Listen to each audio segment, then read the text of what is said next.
Pemerintah Provinsi Lampung menginstruksikan kepada pemerintah Kota Bandar Lampung untuk melaksanakan pemberlakuan pembatasan kegiatan masyarakat atau PPKM darurat mulai hari ini.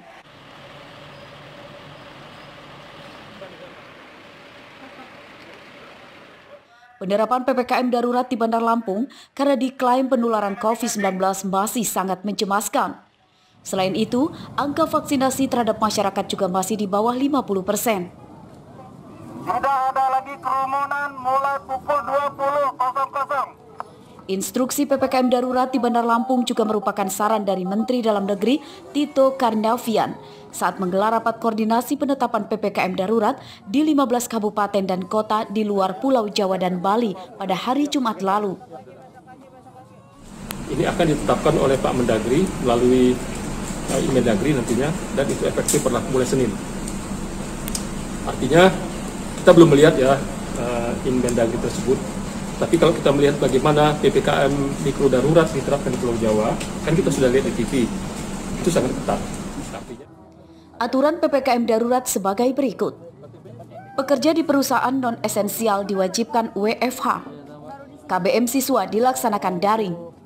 Perusahaan sektor esensial maksimal 50 di kantor dan sisanya di rumah atau WFH. Pembatasan jam operasional usaha sampai pukul 20 waktu Indonesia Barat. Toko obat dan apotek boleh buka 24 jam. Kegiatan konstruksi wajib terapkan prokes ketat. Tidak mengadakan kegiatan hajatan, seminar, peribadatan yang diikuti banyak jemaah selama PPKM darurat. Fasilitas umum, area publik, dan tempat wisata ditutup sementara. Kapasitas penumpang transportasi umum maksimal 70%.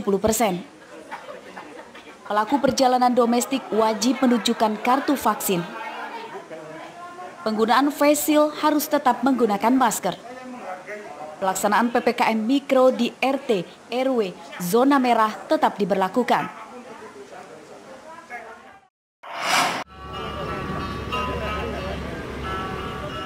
Pelanggaran pada pelaksanaan PPKM Mikro di Bandar Lampung masih tinggi.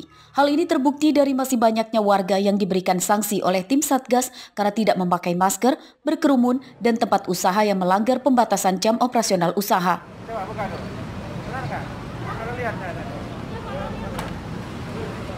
Pantauan pada Sabtu malam saat tim Satgas menggelar operasi justisi, sejumlah warga diberikan sanksi sosial berupa menyanyikan lagu Indonesia Raya serta push up karena berkerumun. Yang dipimpin oleh hikmat dan kebijaksanaan dalam masyarakat dan perwakilan.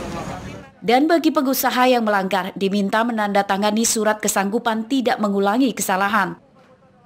Sementara itu, terkait penularan COVID-19 yang masih tinggi, pihak Pemkot Bandar Lampung akan menerapkan PPKM darurat yang dimulai hari ini. Penetapan PPKM darurat tersebut berdasarkan 4 indikator, yakni peningkatan kasus COVID-19 yang melonjak sepekan terakhir, hunian tempat tidur pasien di atas 60%, serta asesmen kesehatan level 4 dan capaian vaksinasi yang rendah yakni di bawah 50%. Jangan bermain-main lagi. Ya jangan bermain-main lagi karena biasanya kan masih kita harus himbau lagi. Ya.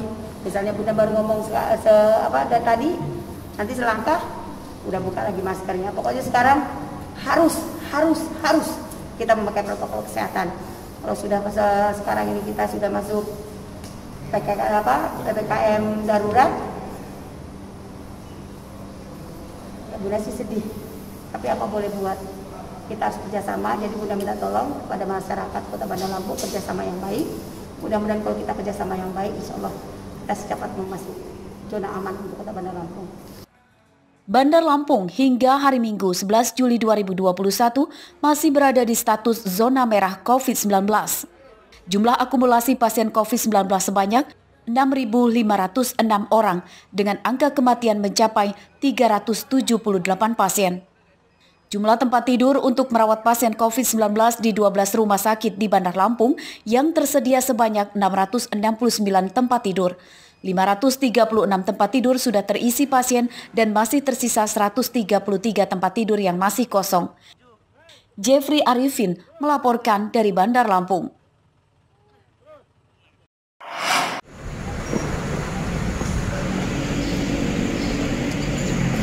Pihak Pemkab Lampung Utara menyiagakan gedung Islamic Center yang ada di Jalan Soekarno-Hatta, Kota Bumi Selatan untuk dijadikan tempat merawat pasien COVID-19.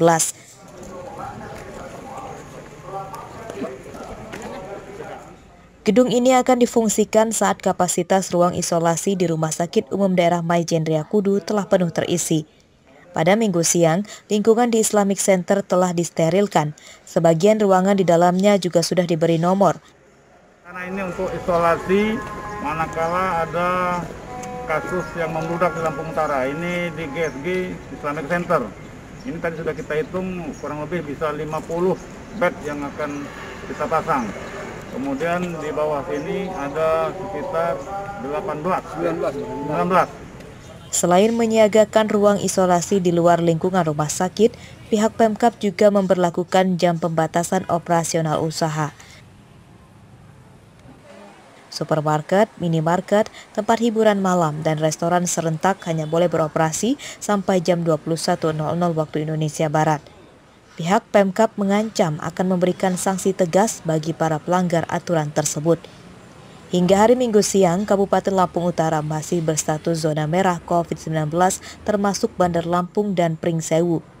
Jumlah akumulasi pasien COVID-19 di Lampung Utara sampai dengan Minggu 11 Juli 2021 telah mencapai 2.384 orang dengan angka kematian 95 pasien.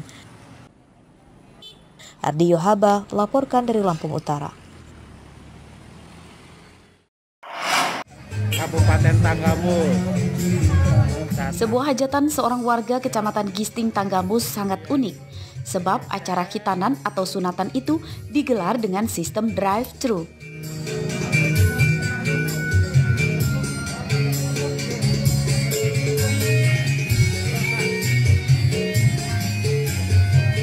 Tamu undangan tidak turun dari motor untuk bersalaman dengan tuan rumah. Setelah memasukkan uang amplop, tamu langsung pulang karena makanan yang disajikan juga sudah dibungkus.